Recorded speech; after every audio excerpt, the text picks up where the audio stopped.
Hello बच्चों, good morning everyone. Last की video में हमने आरएच फैक्टर के बारे में अध्ययन किया था। मैंने आपको बताया कि आरएच कारक जो होता है आरबीसी की सतह पर पाए जाने वाला एक अन्य प्रतिजन होता है, अन्य एंटीजन होता है। इसकी खोज मकाकारिसस नामक बंदर में दो वैज्ञानिकों कार्ल लैंडस्टीनर एवं बीनर नामक वैज्ञानिक ने की थी। ठीक है ना। इसके बारे में मैंने ये भी बताया था कि आरएच कारक जिन व्यक्तियों में पाया जाता है उनको आरएच पॉजिटिव, आरएच धनात्मक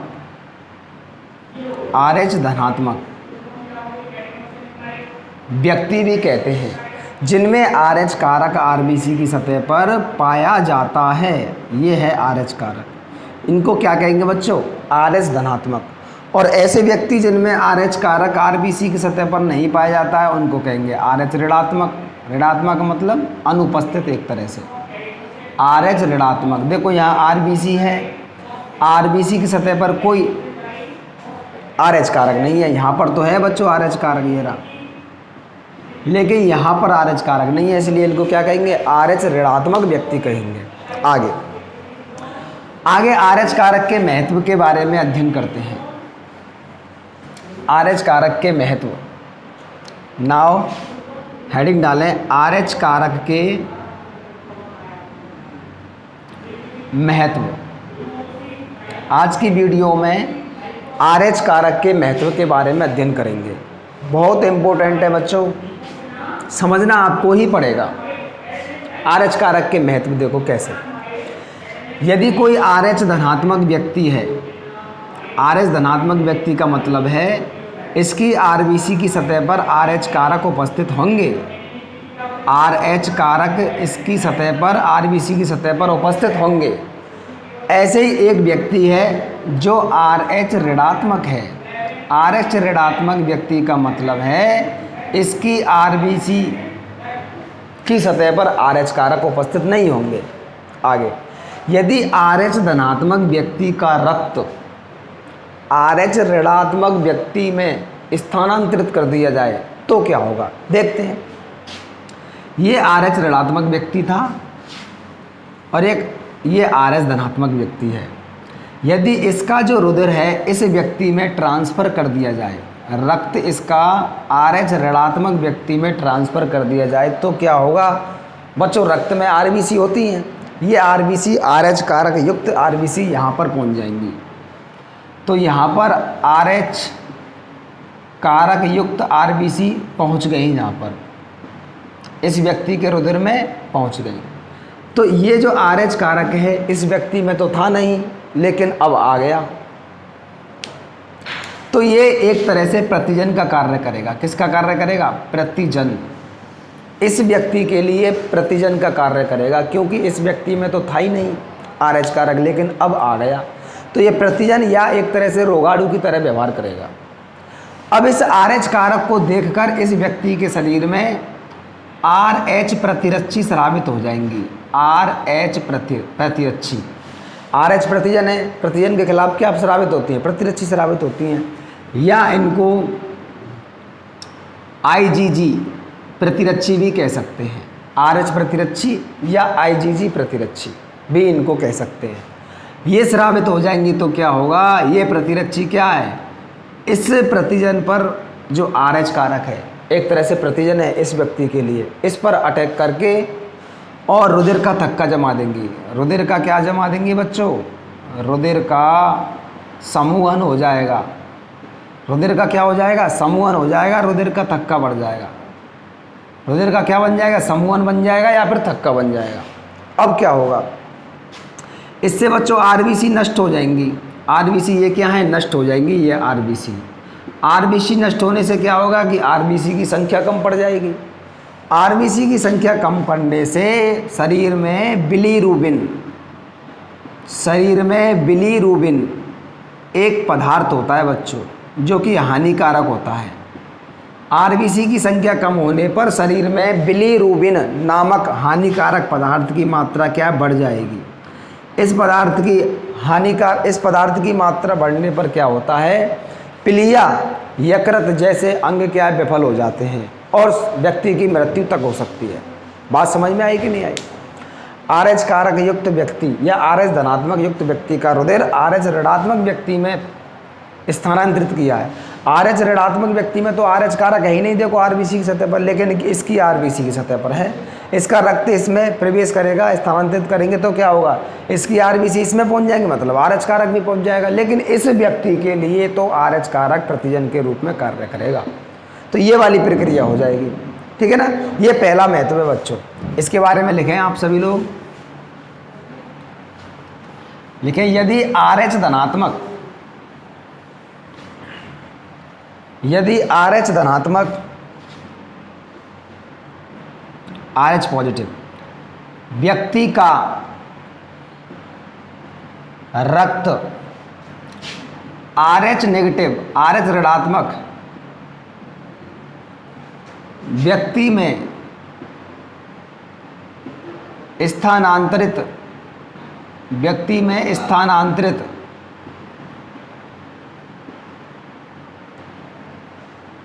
कर दिया जाए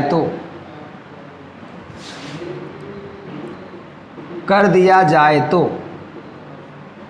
क्या होगा बच्चों, आरएच ऋणात्मक व्यक्ति में, आरएच ऋणात्मक व्यक्ति में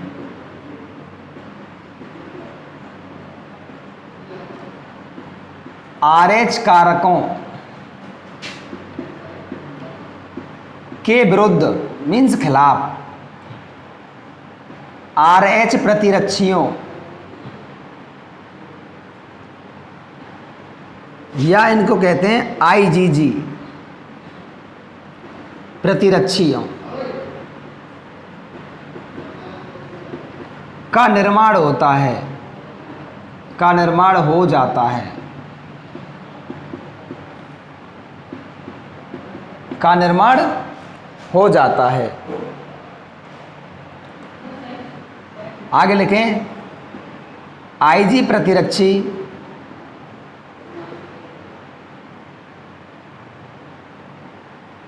आरएच कारक, आरएच कारकों से अभिक्रिया कर प्रतिरक्षी प्रतिजन से तो अभिक्रिया करेंगे बच्चों, से अभिक्रिया कर आगे क्या होगा बच्चों,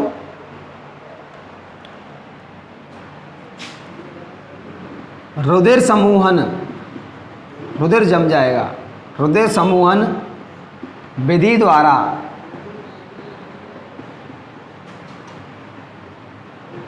आरबीसी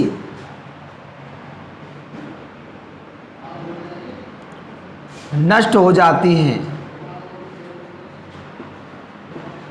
आरबीसी नष्ट हो जाती हैं।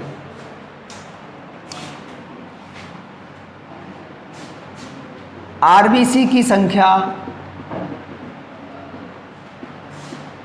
कम होने से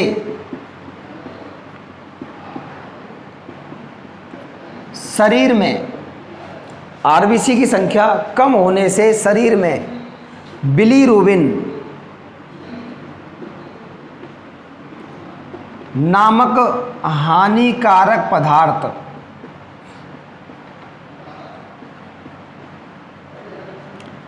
की मात्रा बढ़ जाती है, की मात्रा बढ़ जाती है, की मात्रा बढ़ जाती है। आगे क्या होगा बच्चों, बिलीरुबिन की यह अधिकता, बिलीरुबिन की यह अधिकता प्लीहा यकृत, बिलीरुबिन की यह अधिकता प्लीहा यकृत को हानि पहुंचाकर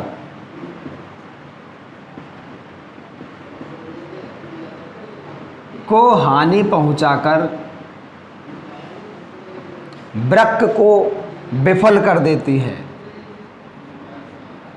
वृक्क को विफल कर देती है।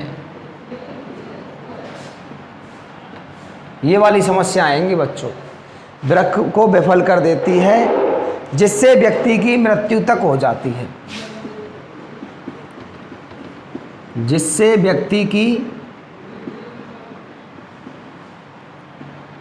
मृत्यु तक हो जाती है।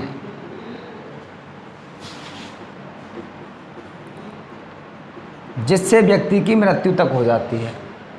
ये समस्याएं बच्चों आती हैं। इसलिए RH कारक रुधिर ट्रांसफ़र या रुधिर दान, रक्तदान करने से पहले या रक्त को किसी व्यक्ति में चढ़ाने से पहले या स्थानांतरित करने से पहले रक्त की जांच कर लेनी चाहिए।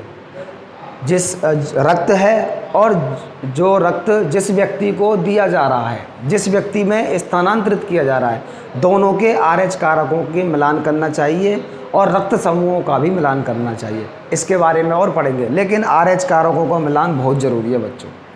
यदि RH धनात्मक व्यक्ति का रुधिर RH ऋणात्मक व्यक्ति के शरीर में ट्रांसफर करेंगे तो ये वाली समस्याएं उत्पन्न हो जाएंगी। यदि RH ऋणात्मक व्यक्ति का रुधिर RH धनात्मक व्यक्ति के शरीर में ट्रांसफ़र कर दिया जाए तो क्या होगा? कोई फर्क नहीं पड़ेगा बच्चों। RH ऋणात्मक व्यक्ति में तो RH कारक है ही नहीं, इसका रुधिर तो आसानी से यहाँ पे ट्रांसफ़र हो जाएगा। ठीक है ना। अच्छा, RH धनात्मक व्यक्ति का रुधिर RH धनात्मक व्यक्ति में ट्रांसफ़र करेंगे तो भी कुछ नहीं होगा। RH धनात्मक व्यक्ति में RH कारक हैं और RH धनात्मक इधर भी व्यक्ति है उसमें भी RH कारक हैं, वो पहचान लेंगे। ठीक है ना, प्रतिजन नहीं होगा। लेकिन यहाँ पे RH कारक नहीं थे, इसलिए ये RH कारक जो RH धनात्मक व्यक्ति से आए थे यहाँ पर प्रतिजन का कार्य करेंगे। ठीक है ना। इसलिए रक्तदान से पूर्व RH कारक की जांच कर लें और आप भी अपने RH कारक की पहचान करके रखें। अगले महत्व के बारे में पढ़ते हैं। अगला महत्व क्या है? अगला महत्व है गर्भ रक्ताणु कोरकता। RH कारक जो है शिशु के जन्म में भी महत्वपूर्ण भूमिका निभाता है बच्चों। कैसे, इसको समझते हैं। तो आप सेकंड नंबर का पॉइंट में हेडिंग लगाइए, गर्भ रक्ताणु कोरकता। गर्भ रक्ताणु कोरकता क्या है बच्चों? ध्यान दें। यदि कोई गर्भवती महिला, देखो ध्यान से समझते हैं पहले इसको।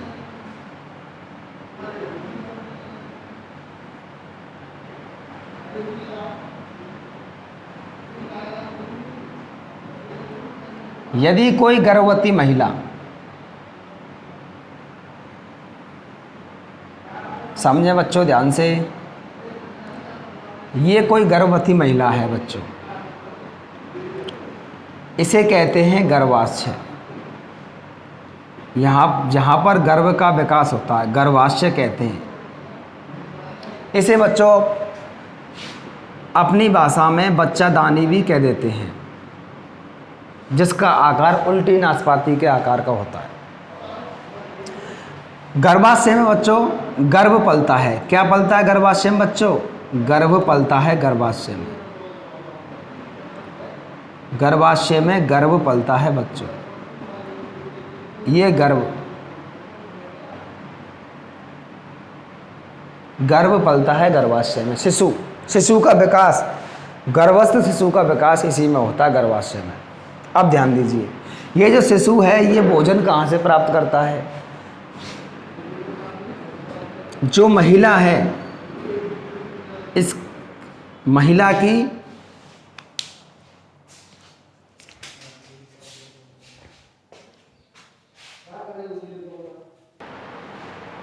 हाँ, तो स्टूडेंट्स लाइट चलने के कारण, थोड़ा सा जाने के कारण समस्या हो गई। हाँ, ये जो गर्भस्थ महिला और ये शिशु है, इनके बीच में एक संबंध पाया जाता है बच्चों। इस संबंध को कहते हैं आवल या अपरा, या इसको प्लेसेंटा भी कह देते हैं। प्लेसेंटा भी इसको कह देते हैं।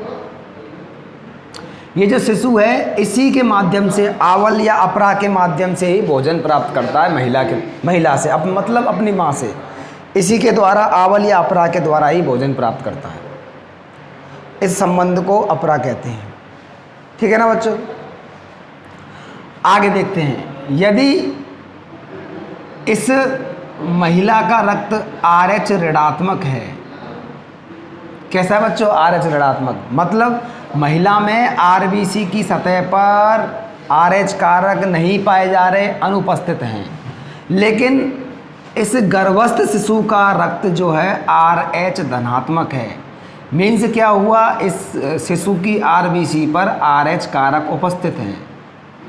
आगे, प्रथम प्रसव तो आसानी से हो जाएगा, मतलब प्रथम शिशु का जन्म तो आसानी से हो जाएगा, कोई परेशानी वाली बात नहीं है। जब प्रथम शिशु का जन्म होगा, फर्स्ट प्रसव प्रक्रिया होगी, तो क्या होगा? ये जो आवल है ये टूटेगा, तो माता का रक्त और शिशु का रक्त आपस में मिल जाएगा। माता का रक्त और शिशु का रक्त आपस में मिल जाएगा। रक्त आपस में मिलने के कारण क्या होगा? शिशु के रक्त से RH कारक जो हैं माता के रक्त में आ जाएंगे। शिशु के रक्त से RH कारक माता के रक्त में आ जाएंगे बच्चों, बिल्कुल आ जाएंगे। अब क्या होगा? माता में तो RH कारक है ही नहीं, इस महिला में तो RH कारक है ही नहीं, लेकिन अब RH कारक आ गए। इसमें तो है ही नहीं RH कारक, नेगेटिव है ये, तुम RH कारक आ गए, तो ये RH कारक इस महिला के लिए प्रतिजन का कार्य करेंगे। इस महिला में RH प्रतिरक्षियों का निर्माण होगा। इनको IgG भी कहते हैं, IgG, RH प्रतिरक्षियों का निर्माण होगा। अब बच्चों RH प्रतिरक्षियों का निर्माण होगा तो क्या होगा? पहली डिलीवरी तो आसानी से हो गई, पहला प्रसव तो आसानी से हो गया, पहला शिशु तो आसानी से जन्म हो गया। लेकिन आगे देखते हैं, इसी चित्र पर समझ लेते हैं बच्चों। पहली प्रसव या पहला शिशु का जन्म आसानी से हो गया, लेकिन यदि दूसरी डिलीवरी है या फिर दूसरी गर्भावधि है, उसमें भी यदि शिशु का रक्त RH धनात्मक है, ये बच्चों दूसरा चित्र है, ऐसा मानो आप, उसमें भी शिशु का रक्त जो है RH धनात्मक है, तो यहाँ पर RH कारक हैं। इसका मतलब शिशु के रक्त में क्या है? RH कारक हैं। लेकिन पहली ही डिलीवरी में महिला में RH प्रतिरक्षियों का निर्माण हो गया था, IgG प्रतिरक्षियों का निर्माण हो गया था। और ये IgG प्रतिरक्षी जो होती है, एकमात्र ऐसी प्रतिरक्षी है जो अपरा को पार करके भ्रूण तक पहुंच जाती है। इसको क्या कहते हैं बच्चों? भ्रूण तक पहुंच जाती है। RH प्रतिरक्षी या IgG प्रतिरक्षी भ्रूण तक पहुंच जाती है। भ्रूण में क्या पाए जाते हैं? RH कारक पाए जाते हैं। RH कारकों से क्रिया करके रुधिर का समूहन कर देती है।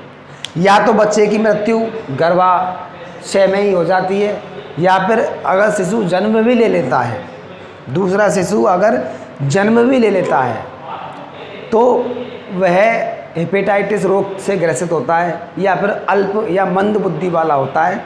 ज़्यादा दिन तक ये सर्वाइव नहीं कर पाता है, ठीक है, ज़्यादा दिन तक नहीं जीता है शिशु, कुछ समय पश्चात इसकी मृत्यु हो जाती है। इसे कहते हैं बच्चों गर्भ रक्ताणु कोरकता। अब इस स्थिति से बचने के लिए क्या करें? पहली बात,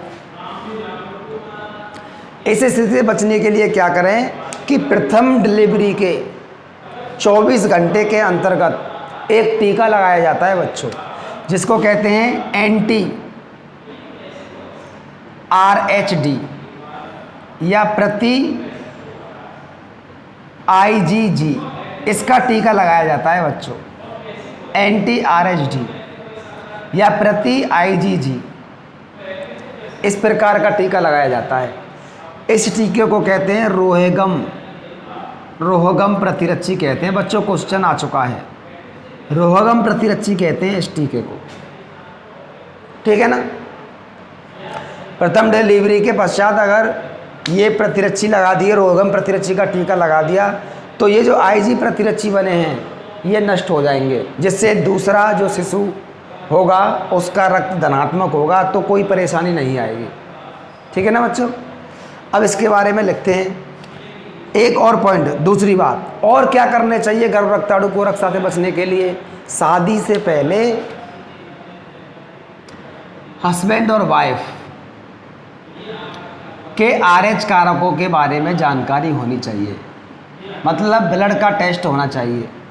अगर दोनों RH पॉजिटिव हों तो कोई दिक्कत नहीं, अगर दोनों RH नेगेटिव हैं तो कोई दिक्कत नहीं, ठीक है ना। आगे चलो, इसमें लिखते हैं बच्चों गर्भरक्ताणु कुरक्षा के बारे में, चित्र को भी बनवाएंगे। सबसे पहले लिखें इसके बारे में बच्चों, RH कारक शिशु के जन्म में, RH कारक शिशु के जन्म में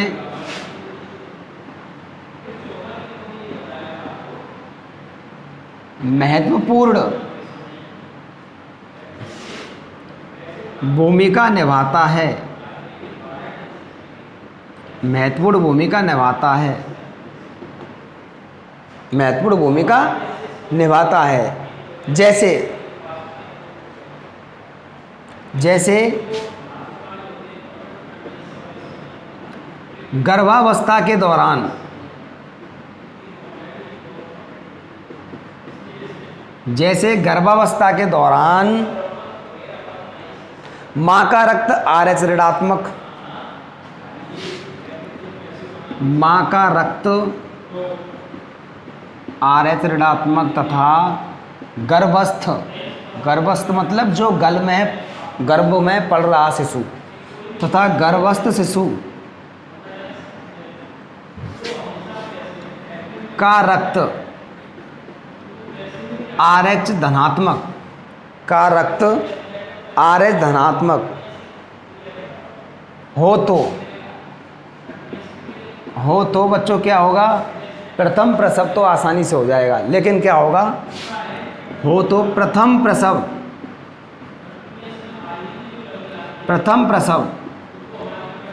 प्रक्रिया होती है जिसमें शिशु जन्म लेता है, ठीक है ना। तो प्रथम प्रसव के दौरान माता और शिशु का रक्त आपस में मिल जाता है, शिशु का रक्त आपस में मिल जाता है, जिससे माता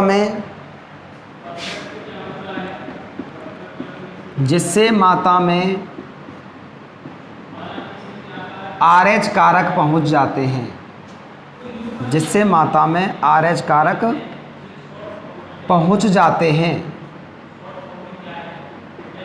और RH कारक पहुंच जाते हैं और माता में RH प्रतिरक्षियों, माता में RH प्रतिरक्षी, या लिख सकते हैं IgG प्रतिरक्षी,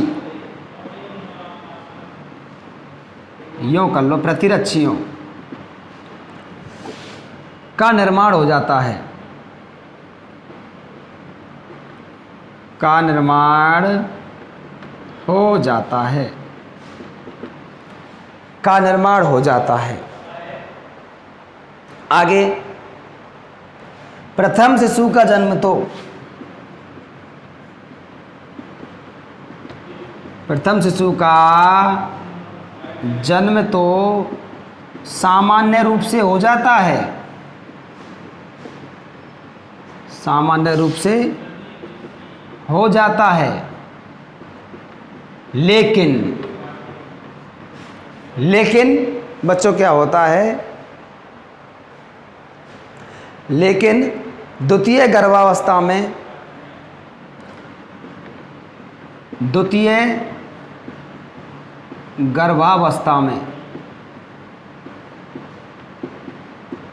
शिशु RH धनात्मक हो तो, द्वितीय गर्भावस्था में भी बच्चों शिशु क्या है, आरएच धनात्मक हो तो क्या होगा, माता के शरीर में बने, हो तो माता के शरीर में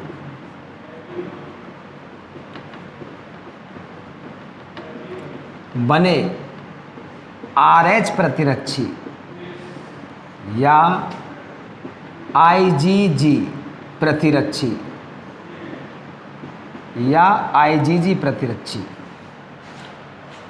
अपरा को पार करके, अपरा को पार करके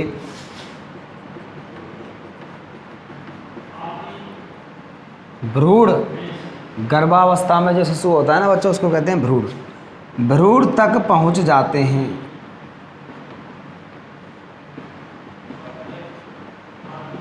अब बच्चों भ्रूण तक क्यों पहुँचे, क्योंकि भ्रूण या शिशु जो है आरएच धनात्मक है, उसमें आरएच कारक है, वो प्रतिजन है, माता में बन चुके हैं पहले प्रथम प्रसव प्रक्रिया में आरएच प्रतिरक्षी, और यहाँ पे क्या है आरएच कारक प्रतिजन, ये आपस में अभिक्रिया करेंगे, पहुँच जाते हैं और क्या करते हैं बच्चों, और आरएच कारकों से प्रतिक्रिया करते हैं या अभिक्रिया करते हैं, एक ही बात है, आरएच कारकों से प्रतिक्रिया करते हैं, आरएच कारकों से प्रतिक्रिया करते हैं, जिससे शिशु की मृत्यु हो जाती है। आगे लिखें बच्चों, जिससे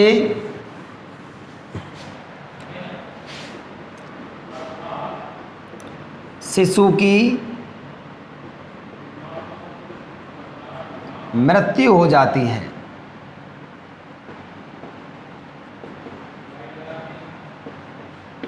ऐसे केस बच्चों होते हैं जिससे शिशु की क्या हो जाती है, मृत्यु हो जाती है। यदि शिशु जीवित भी रहता है,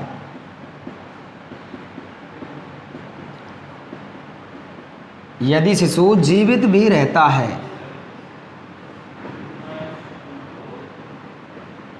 तो वह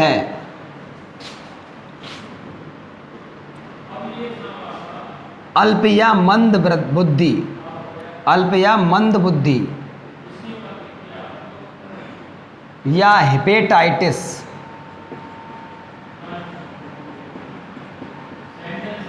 से ग्रसित रहता है, हेपेटाइटिस से ग्रसित रहता है। इस रोग को गर्भ रक्ताणु कोरकता कहते हैं।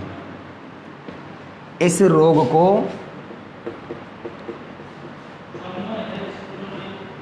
गर्भ रक्ताणु कोरकता कहते हैं।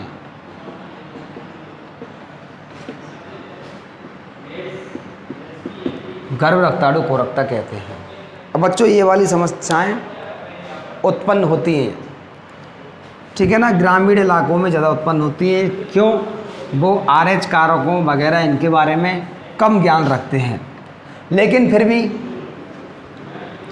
इस रोग से बचाव के लिए क्या करना चाहिए बच्चों? बहुत इंपॉर्टेंट क्वेश्चन आ चुका है 2017 के अंतर्गत, 2018 के अंतर्गत क्वेश्चन आ चुका है, ठीक है ना। लिखें, इस रोग के उपचार हेतु, इस रोग के उपचार हेतु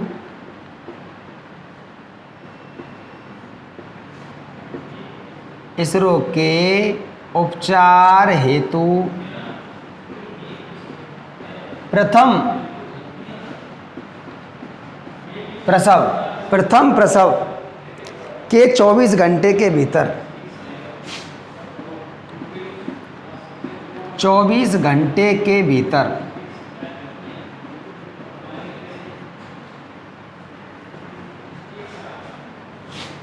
प्रति आईजीजी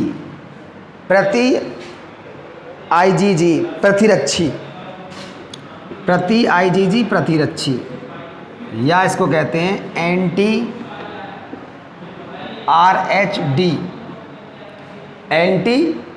आरएचडी का टीका लगवाया जाना चाहिए, का टीका लगवाया जाना चाहिए, लगवाया जाना चाहिए। पहली बात, इस टीके को या जो ये प्रतिरक्षी हैं रोगम प्रतिरक्षी भी कहते हैं, रोगम प्रतिरक्षी भी कहते हैं। ये हो गया बच्चों गर्भ रक्ताणु कोरकता। अब आपने क्या करना है बच्चों, आपने चित्र बनाने हैं गर्भ रक्ताणु कोरकता वाले बच्चों, आपने चित्र बनाने हैं। चित्र बनाएंगे, बनाइए बच्चों चित्र, मेरे साथ साथ बनाएं।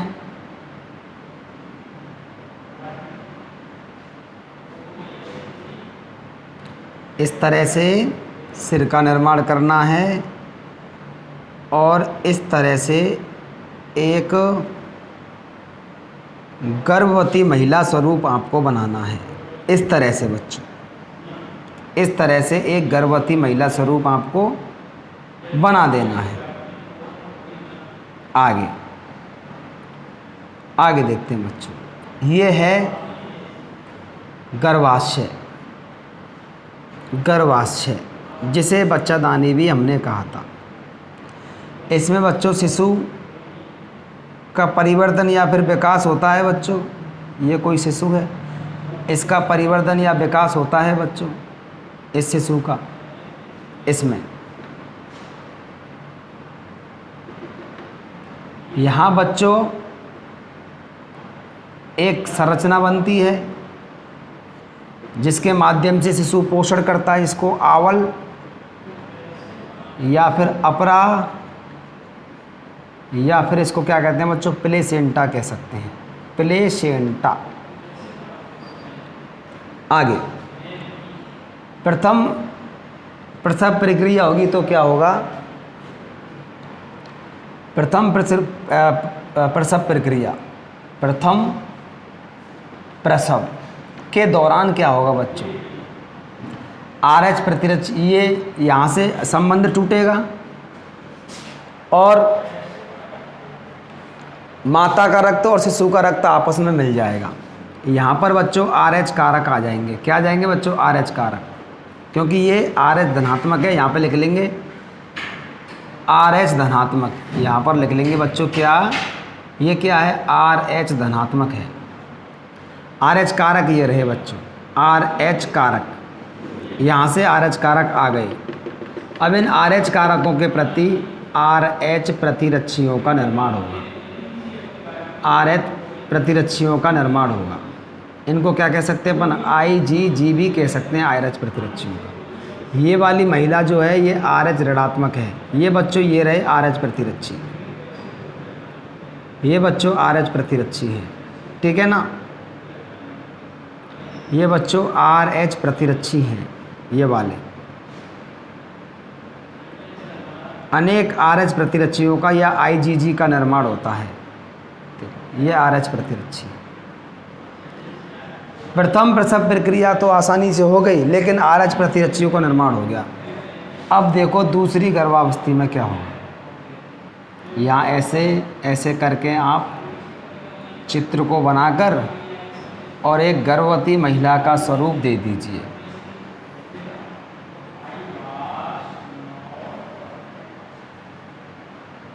देखो ये गर्भवती महिला, ये बोई, लेकिन ये द्वितीय गर्भावस्था है बच्चों। यहाँ पे लिख देंगे प्रथम प्रसव, और ये वाली कौन सी अवस्था है, प्रथम गर्भावस्था। नीचे चित्र के नीचे लिख देंगे प्रथम गर्भावस्था, ठीक है ना। देखो यहाँ पे ये बोई शिशु,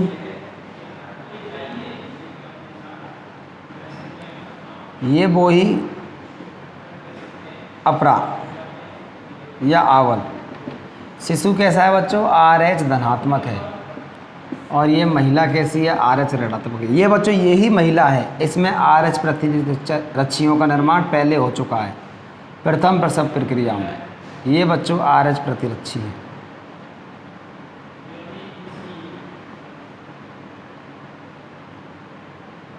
ये RH प्रतिरक्षी है। लिख देंगे ये IgG या RH प्रतिरक्षी होते हैं। ये क्या करते हैं, अपरा को पार करके यहाँ तक पहुँच जाते हैं बच्चों, यहाँ तक पहुँच जाते हैं। लिखाया भी है मैंने, ये है द्वितीय गर्भावस्था, यहाँ नीचे लिख देंगे बच्चों द्वितीय गर्भावस्था, नीचे लिख देंगे द्वितीय गर्भावस्था, नीचे लिख देंगे। तो इस तरह से यहाँ पर ये RH प्रतिरक्षी जो हैं इस शिशु के RH कारकों पर अटैक करके इसको हानि पहुँचाते हैं। ठीक है ना बच्चों, ये हो गए गर्भरक्ताणु कोरकता और RH कारक, ये RH कारकों के महत्व। नेक्स्ट आगे की क्लास में पढ़ेंगे। धन्यवाद बच्चों।